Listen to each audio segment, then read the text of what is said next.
little something extra. It does. It's like giving me love right now. During the pandemic, she's all I had. I get it. Okay. Brett, thanks for coming all the way down here. Thanks for having me. I say that because he's my neighbor. I walked 20 feet to get here. That's why I'm really thirsty. Yeah, so I just thought that you would be really cool to have on this week because I love your story, and obviously, like, those of you that tune in every week know that I just love inspirational stories of people that actually, you know, would like go for their dreams and not just kind of settle for a 9-to-5 that they hate. And so you're definitely that person that has always gone for, you know, your passion and your dream, and you continue to. And you moved here during a pandemic, which is challenging. So I love your story, and I thought that it would be really inspirational for everybody else to hear. Love it. Well, I'm happy to share my story. Thank you. Yeah. So let me try to get it all right. Okay, you were born in California. Correct. In Newport. Yeah. And then went to Alabama. Yes. Went to New York, and then came back to LA. Right. Well, you got it pretty much. But I went to Alabama for like a year and a half, and then I moved to Georgia, and that's where I lived the majority of my life. That's where I went to school, to college. You know, lived there up until I graduated college, and then I moved to New York. Okay. Yeah. Okay. So Alabama, Georgia, you know, they border. It's close. So. Yeah. Yeah. So so you were born here, but how long did you stay before? I was here till age 5. Oh, okay. Yeah. So do you remember it?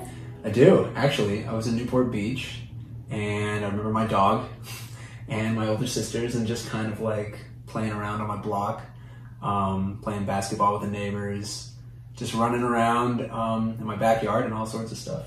Okay. Yeah, it's kind of it was a beautiful time, like being a kid, but then I moved to Alabama and everything changed. Do you remember being sad moving? Not really. I guess I wasn't even, I don't know if I was even aware so much of what was going on. I was just like, oh, here we go. Mm-hmm. And yeah, I don't quite recall if I was like sad. My sisters were sad. They were older than me, so they probably knew more of what was going on, but I was more just going with the flow, a 5-year-old kid. I don't care what the hell's going on. Because I moved from, it wasn't like far, but I moved from Lake Elsinore to Hemet when I was 10. So I was a little older. But I remember being kind of devastated. Like, I was excited for the new house because it was like, I grew up in a mobile home until I was 10. And then we got like this 2-story house that my parents still live in. And it was like being built, and I remember thinking, we're rich! We have like stairs, and like, it was like, you know. To come up from the mobile home. Yeah, and so I was like excited for that, but then I realized like I had to leave my friends, and I had always gone to public school, or private school, and I was going to go to a public school for the first time. So those nerves, so I just wondered if you had, so when you went to Alabama, was that like an easy, do you remember that trip? Like, kind of. Easy? I just remember the whole environment and the surroundings of Alabama was so different than California. California kind of has that like golden sunshine, everyone's kind of tan and all that kind of stuff. And then Alabama, it just was a little dreary, southern, whole different, like, you know, the trees look different, the buildings look different, the people walked and talked differently. But I didn't quite, you know, even know what was going on. I was just a kindergartner. But I could tell that it was a different place altogether. It was a different feel. And it affected, you know, my sisters and my mom and dad. It definitely, you know, shaped our family dynamic. But I was just, you know, along for the ride, happy-go-lucky, and I was only in Alabama for like a year and a half, and made some friends, and it was an interesting time. Why did you guys move there?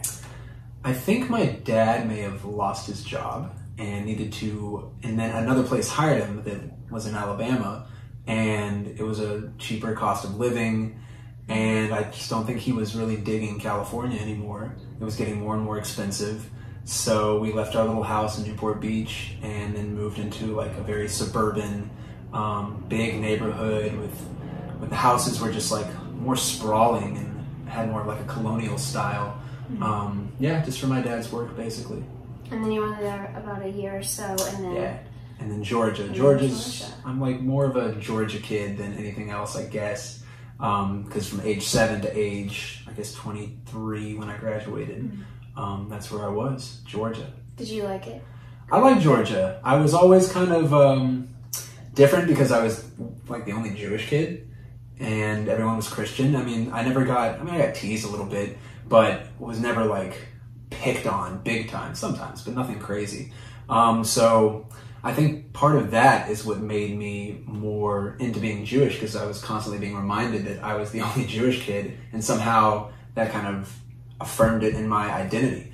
And yeah, I mean, I hung with all the kids, played sports with everybody, did theater with everybody, and I was just one of the guys. But I think I was always a little different because I had a little bit of a California vibe. Everyone always said, "Are you like a surfer or something? You look like you would have been a surfer." The first time I met you, I remember thinking, this guy's got to be a surfer. I mean, we're in Santa Monica. Yeah. You were like chilling in a lounge chair outside of your place. Yeah. And my dog Faith goes up to him, and I'm like, this guy is a total surfer. Like, that's just the vibe that I got from you. I get that. I've always been like that, and I think I had just gotten back from the beach when I met you that day. So, you know, kind of close to being a surfer. I had been body surfing in the waves. That's what I love to do. I love being in the ocean, but I've surfed a couple times, but got more work to do to get better at it. I could be a surfer. I see it. I am too nervous to surf just because, like, one of my good friends, Jesse, is a professional surfer, and he, you know, was paralyzed, is paraplegic from an accident, and then I'm scared of sharks, and so my vibe is like, I like paddleboarding. Yeah. Early in the morning before there are any waves. Yeah. But then I'm still scared of sharks. I don't know. It's just, or those stingrays, or... you know, any fish. Yeah. It can kind of be scary. A little scary. I didn't realize, like, I thought there probably aren't that many sharks, like, this close in until my client has a helicopter, and every once in a while we go to Santa Barbara for lunch and come back, and we do the coast there, and I have seen quite a few. You've taken a helicopter to Santa Barbara for lunch, and you saw the sharks?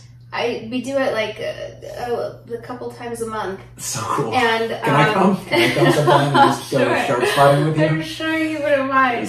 So, but we see sharks, and I'm like, they're so close to the surfers, like they have no idea that they're right there, and they're just chilling and surfing. And I've never, obviously, like, we don't hear of many attacks here, but they're there and they're chilling, and they're not really bothering the surfers, but they have no idea. And I'm like, they're just hanging. They're just trying to be part of the hang. Just kicking it. I've heard, is it only like 6 shark attacks or 6 deaths from sharks every year? I should know this because I love Shark Week, and I love Shark Week, and I'm obsessed every year, and I don't know the answer to that, but I'll figure it out. I think it's pretty low. But yeah, that's the cool thing about being in Santa Monica. The ocean's right here, and it's the best place to be. And everyone's complaining right now that it's super hot. Like, my friends in the valley are like, it's so hot. And I'm like, it's like 70 here. Yeah, I know. That ocean breeze. And then I went to see my family in heaven last weekend, and it was 106. Oh. And then I come back here, and it was 64. And I'm like, this is the best place in the world. I even have clients in New York that are like, it's so hot and humid. And I'm like, I'm chilling. Yeah, it's that beach, that ocean breeze. I'm just like, I love it so much. So, getting back to your childhood, were you the popular kid, or did you feel, because you were one of the only Jewish people, did you feel like people, you know, treated you differently or anything, or did you just fit in with everybody and everyone was like... I got along pretty well with everybody. I ended up being, like, in high school, I was on homecoming court and prom court. I was actually Mr. Woodland High School. I know, it's my biggest accomplishment today. Look at that! No. I got along with people, I think because I moved there when I was young and was still kind of developing as a kid, like my personality. I was able to just kind of, just kind of fit in easily. I remember when I first moved to Georgia and I was trying to hang out with kids on my block, I would get picked on and teased, and we'd get in a lot of fights. And then I guess eventually they started to respect me, and then I started getting along with everybody. I think I had 2 older sisters and everyone kind of liked them. So I think that might have helped too. I was like, Brett's sisters are hot. Let's be nice to them kind of thing. So that was part of it.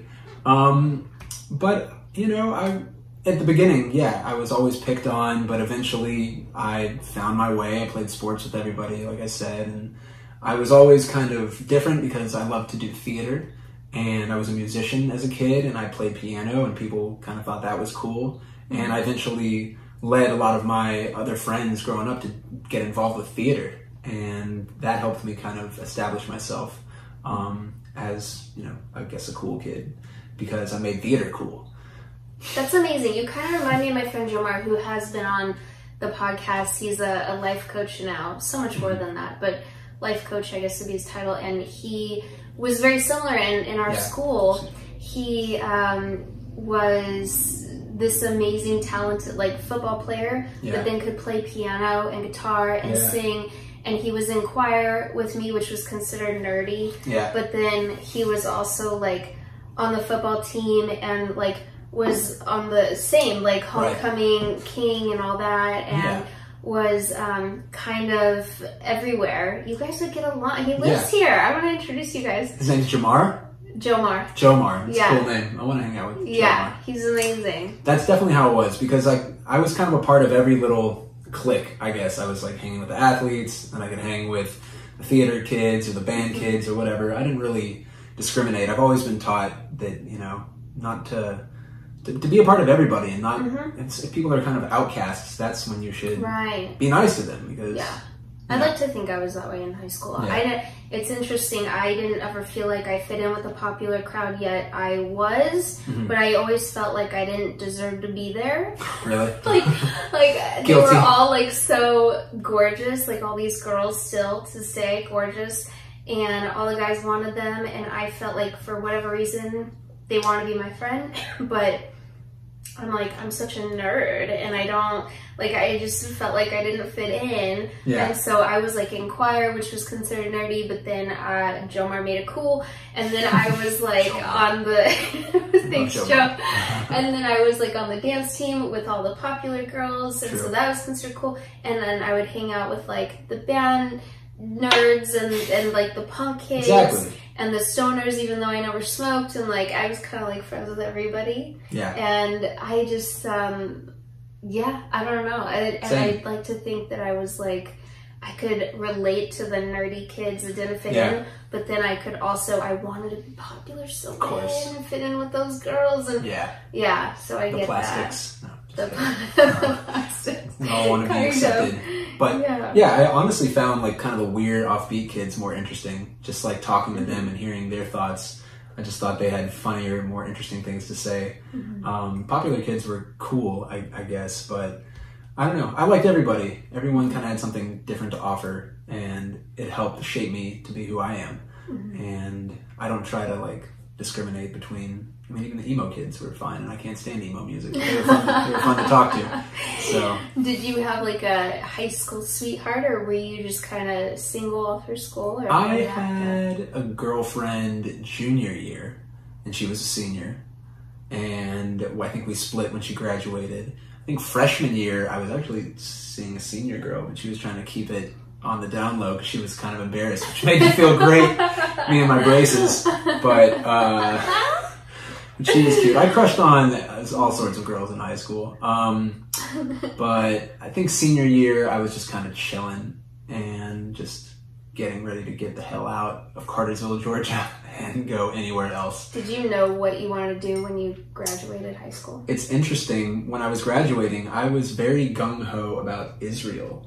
Because I went on a trip there when I was 16 with a bunch of summer camp friends, a bunch of my Jewish friends, and just fell in love with the culture, with the history and the people. And I was like, you know, I want to graduate high school, go to Israel, and join the army. Oh, wow. Kind of crazy, right? Well, they have this program that brings in people that are Jewish, that are from different countries, and they serve for like a year and a half, and they get all these perks, and it's this whole experience. And I was just so all about that, because I think by age 18 I was like, I don't really dig America. I was kind of like already an expat at heart for some reason. I don't know, just like the culture, and I didn't want to go to college, get a job, get married, you know, follow the whole plan that we're supposed to. I kind of thought American culture was shallow, and I saw this vibrance in Israeli culture, and people that lived there like really gave a damn about being Israeli because they all had to serve, and they're always under this kind of pressure. So they they take life more seriously because it can slip away at any given moment in that country. So there was something about that really drew me to that country. And I've heard it's really fun to live there. Super fun. Yeah. And I mean, the food, the people, the history, the parties. I mean, I still have a lot of Israeli friends, and I care a lot about Israeli politics and everything. And I was just obsessed with it at that age. I felt like it was my calling. Because up until then, I was an actor. I had been acting since I was like a preteen, and I just didn't really want to keep pursuing it. I wanted to just kind of change everything and do a whole 180 and do something different. So what made you want to act at that young? Did you tell your mom and dad like I want to get into acting, or how did that go down? I think my parents just got me involved with it when I was like 7 or 8. I was doing musical theater camp, summer musical theater camp at the community theater in our town. That's another question I had. Yeah. Were your parents really musical, or how did you get into music? My mom was, for sure. I mean, my dad is too. He would listen to music, but my mom would play piano and sing really loud. And I think that's one of the biggest influences as a kid growing up, was listening to her play piano and just listening to her voice resonate off the wall. Like, it was so loud and, I mean, beautiful, but I can like I still have memories of being a kid and like listening to my mom playing piano and just her voice echoing off the walls. It's still very profound in my memory. And she got me involved with chorus as a kid, with piano lessons, with theater, and I just fell in love. I think there was just nothing more fun to me. Like I said, I played a bunch of sports, but nothing was more fun than putting on a show with a bunch of people. And theater kids are just like fun and goofy and weird, and it was just fun to hang out with them.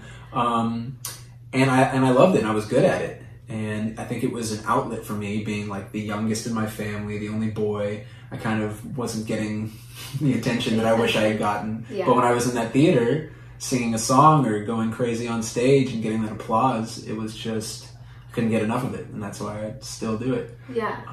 Yeah. And so I was 18. I had done I went to a theater high school. I won like Best Actor a couple times doing one-act competitions in my region, and then we would go to state and compete on the state level. So I was like the actor kid in my high school.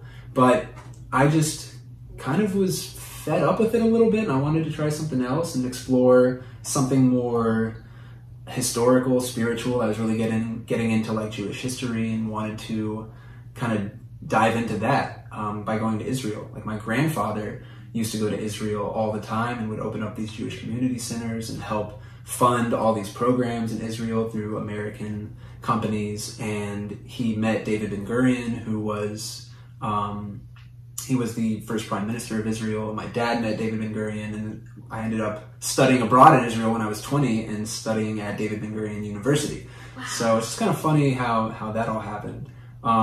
So yeah, it was just, Israel just had like a very special place in my heart, and it still does. And I was really especially obsessed with it then. Yeah. Yeah. What made you decide not to join the military there and come back?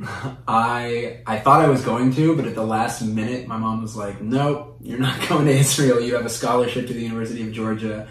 It's all paid for, you know, because I got Hope Scholarship. Hope is, you'll get your tuition covered if you maintain a good GPA in high school.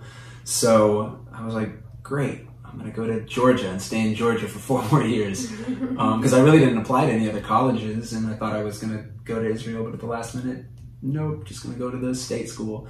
But I ended up going to UGA, which was great. And then 2 years later, when I was a sophomore, I ended up studying abroad in Israel and loved it. But I had a girlfriend at the time, and that's what took me back to the United States. And I didn't stick it out in Israel, which was fine. So I came back to UGA in college and was like, you know what? Since I was in Israel, I was playing a ton of music. It was actually the first place that I played live shows with my guitar.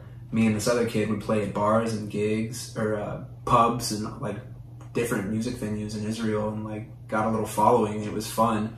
And then I came back to the US and was just like, you know what, I want to just keep doing music, and I still love acting, so I'm going to just keep doing acting. And that's what's brought me to where I am now. Yeah, so what made you just decide, like, it was right before the pandemic or during? It was before it. So right before, you decided to come to California? Yeah. So I was in New York and doing music, doing theater, and I got an offer to do the show $1 Million Quartet in San Diego in the summer of 2019. Really fun musical, and I had done it once before, and I was like, yeah, I'm gonna go to San Diego and do this show for the summer and live by the beach and live the good life in California. And so that's what brought me out here. I always told myself that I wouldn't come to California or I wouldn't come to LA from New York unless I had a job. And that happened. The job opened up and it was a really fun show. Came out here. It was summer 2019. It was a super successful show. A lot of people kept coming back for more. And they said it was so successful that they were going to do it again the following summer. So I decided not to go back to New York, to move to LA from San Diego after the show closed. Stay with my friend, who is a very dear friend of mine who I went to high school with, who's a drummer, and to start a band and just hit the LA scene as hard as we could and start booking shows right away. And we were doing that, and we were recording, we were rehearsing, we were recruiting new band members, and then COVID hit. So that's how that worked. Yeah. Bummer. It was, but a lot of good things happened after that. For those first few months, I was staying with him in Culver City, and we were just like, well, what are we going to do? When's this going to end? You know, let's just hang in there. And he was like, look, I don't like LA during COVID. I'm going to move back to Georgia. And I was like, okay, guess I have a month to find a place and fend for myself in LA during a pandemic. But fortunately, got on Craigslist. Good old Craigslist. It's been there for me in a pinch many times. And I found this apartment right down the street, rent controlled, fully furnished, and applied and got it. And that's where I've been ever since a year ago. I moved in almost exactly a year ago. It was like July 5th. Wow. Yeah. That's fate. Yeah. You're meant to be here. That's what I say. Yeah. Because that doesn't happen very often. Yeah, that's what I hear. Especially in Santa Monica or LA in general. I guess only in crazy pandemic situations, which Yeah. never happen. So it all worked out for the better. So how did you spend the pandemic then? So when I moved in there, I was working for a lawyer. During the pandemic, when I was still in Culver City, I was driving for Lyft, I was doing temp work, I was doing Instacart. Just hustling. I had an agent. I got an agent pretty quickly when I came out here, but as soon as the pandemic hit, there were no auditions. And I was like, well, I can't act. There's nowhere to play music. I'm just going to have to do the day job grind for a little bit. And, thank God for unemployment, because I was supposed to do that show again during the summer. And the show didn't work out because of COVID. So the unemployment that I received kind of covered what I would have made from the show, which was a huge boost. And I was doing the day job hustle, and then I ended up working for this lawyer, and then I moved here. And then I couldn't stand working for the lawyer. He was terrible. He was just super nitpicky and just kind of an evil guy and didn't pay well at all. And after I moved into my apartment out here, I went down the street to go celebrate with my friend who helped me move in. We got a couple beers. And I was like, this restaurant's pretty cool.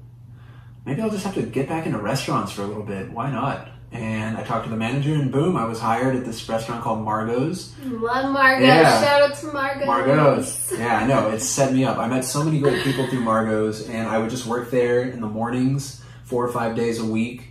And that got me through that part of the pandemic. And while I was working there, I was able to just continue getting myself situated in Santa Monica. And auditions started happening again, and I ended up booking a feature film that took me to Alabama for 2 weeks, which was super fun. I was a supporting role in that. And then that was like middle November 2020. And then I came back, and then everything was shut down again, and Margot's got shut down. And I was like, oh man. So that was probably the part of the pandemic that was the most difficult, was when things got shut down really tight here at the very end of 2020. Yeah. That was tough. Yeah, and like people that I was hanging out with weren't available. I couldn't play gigs anymore. The auditions dried back up, and even my day job was gone. So, but I figured it out, and once March rolled around, started booking stuff again and did a commercial with Usher, which was really fun. That's amazing. Yeah.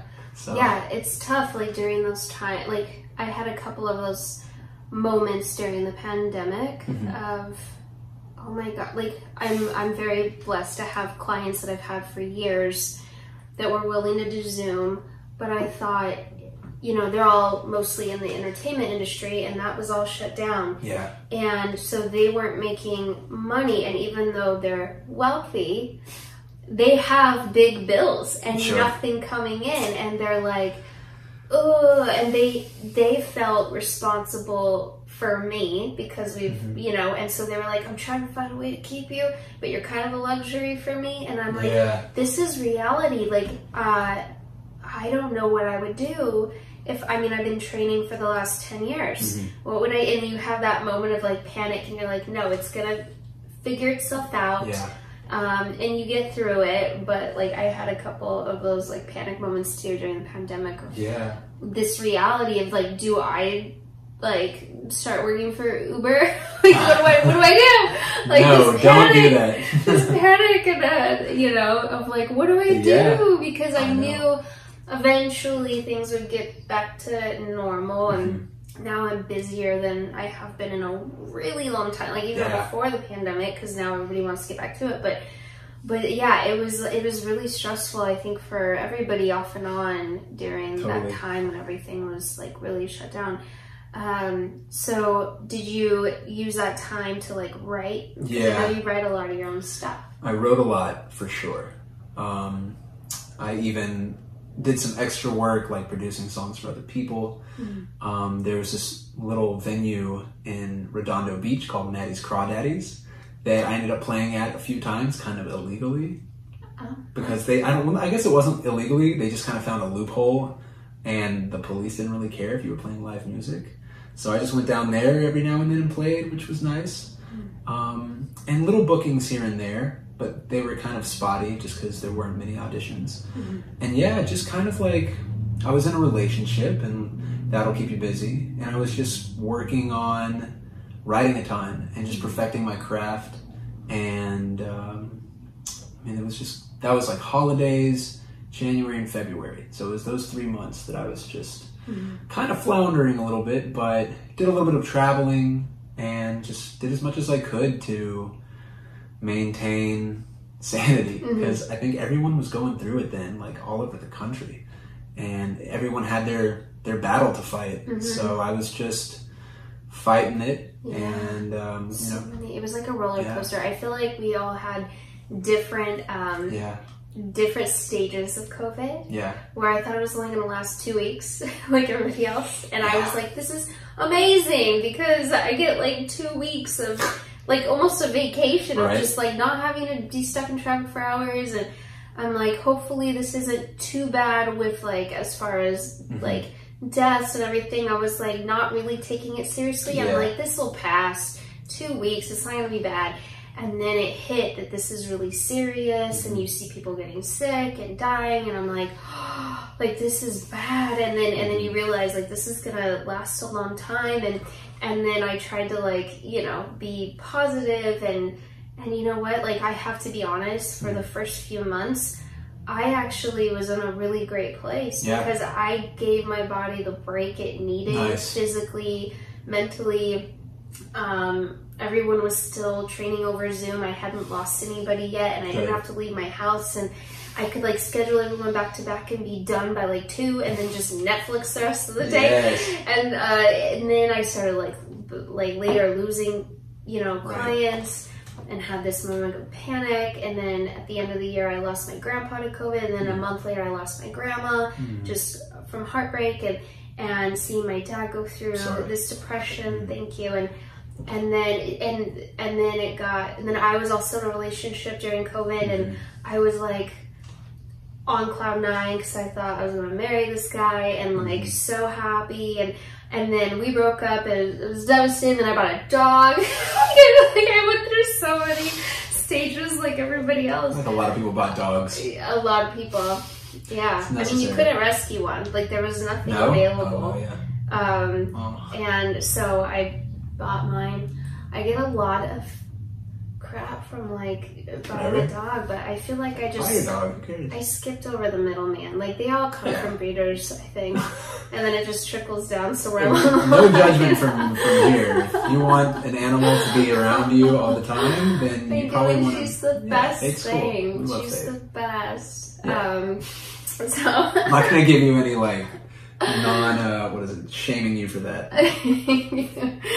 Rescue shaming. My friend Jason, who's a comedian who was on a little bit ago, he has this actually stand-up joke. I was gonna mention it and I didn't on the podcast. He has this joke about buying his dog from a breeder and the crap he gets in LA, and it's so terrible, but in his joke he's like, hey, don't be mad at me because I wanted to pay extra for all the legs. Like, you're and I'm like, that's awful. That's so awful. So funny. But it is a thing in LA. We get a lot of crap. But everyone, is on their high horse out here. But yeah, so now everything's opening back up. I got to see you at Margot's the other day. Yes. It was amazing. Which, by the way, if you guys are in LA or like near Santa Monica, Margot's is vegan now, which is amazing. So shout out to them. Shout out. But you were amazing, and you have like a thing every week. Yeah. So things are good right now. Very busy. I have 2 residencies during the week. Thursdays tonight at Ashland Hill, Santa Monica, from 7 to 9, and then Margot's on Fridays from 7 to 9 every week. It's amazing. So yeah. So those are good residencies. Yeah. It's chill. It's just solo acoustic covers and originals while people eat. I'm happy with it. People are nice, and I've met some great people. It opens up more doors for me. And then I'm excited to start playing venues that are like music venues and playing like originals for people that come out to see artists. But right now it's paying the bills and it's cool, and it's a good start, I think, for like being fresh out of a pandemic. I mean, the pandemic's still going on, but we're moving towards things. I'm happy with where I'm happy with where I am as far as where we are in the pandemic. Yeah. When I can go see you at Hotel Cafe, I'll be a very happy girl. Me too. I'll be a happy girl too. So I know that you're working on a new single. That's very exciting. Yes. What are you hoping this next year? Like, hopefully, we're just moving towards and continue to like move forward from this. What are you hoping for this next year? Lots of music, lots of shooting, film and TV, just lots of gigs, and just putting myself out there as an artist as much as I can, meeting as many great people as I can that are artistic, that I can collaborate with, just creating great work with great people. That's all I want to do. I'm really excited about this single. I think it's going to make waves. It's my favorite song that I've worked on thus far. I met a really great producer that I actually met through Maddie's Crawdaddies when I was playing down in Redondo. And we hit it off, and we've got a great vibe, and we're going to make a lot of music together and music videos. And just being as creative and fearless as possible. And I'm going to make this single great. I want it to get 1 million streams on Spotify. And I want to build a new band and play a bunch of gigs, solo, but also with a band. And just to book some really fun shoots. Awesome. So, that sounds amazing. Yeah. And I know I'm super excited. You're going to play for us. Not the new single, because that's got to be like, and it's a big moment. So we're going to wait for that. Yeah. But you're going to perform one of your original songs. I am. I'm going to play this song. I actually wrote it on piano, but I adapted it to guitar. It's called Do You Ever Think About Me? I'm excited. Yeah. All right, let's get to it. Let's do it. All right.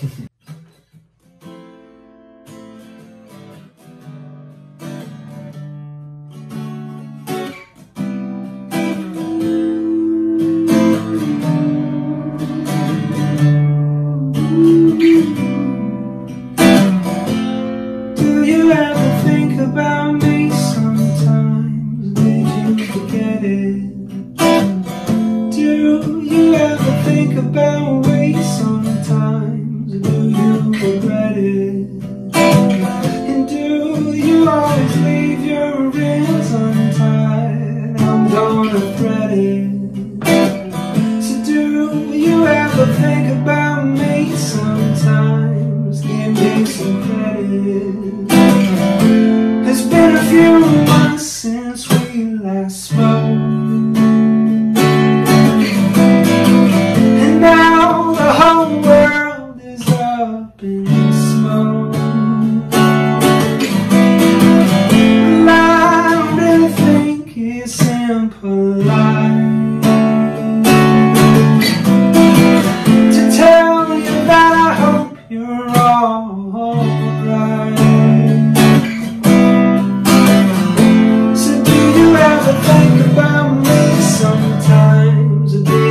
forget it? Do you ever think about me sometimes? Do you regret it? And do you always leave your hands untied? I'm gonna thread it. So do you ever think about me sometimes? Give me some credit. Probably shouldn't try to reconnect. There's nothing that I want to resurrect. Well, I don't really think it's impolite to tell you that I hope you're alright. Yeah, I really hope you're alright. Yeah, I really hope you're alright. Yeah, I really hope you're alright. Yeah, I really hope you're alright. So do you ever think about me sometimes, or did you forget it? Do you ever think about we sometimes, or did you regret? Do you always leave your hands untied? I'm gonna thread it. So do you ever think about me sometimes? Give me some credit. That was amazing! Thank you. Thank you so much! Okay, tell everybody where they can find you. You can find me on Instagram at Brett Benowitz, Apple Music, Spotify, just Brett Benowitz. Just search Brett Benowitz. You'll find me everywhere. Yay, you're so tall. You're welcome to. Thank you. There we go. Okay, there we go. That was awesome. Thank you so much. Thank you. All right, guys, check them out. Bye. Bye.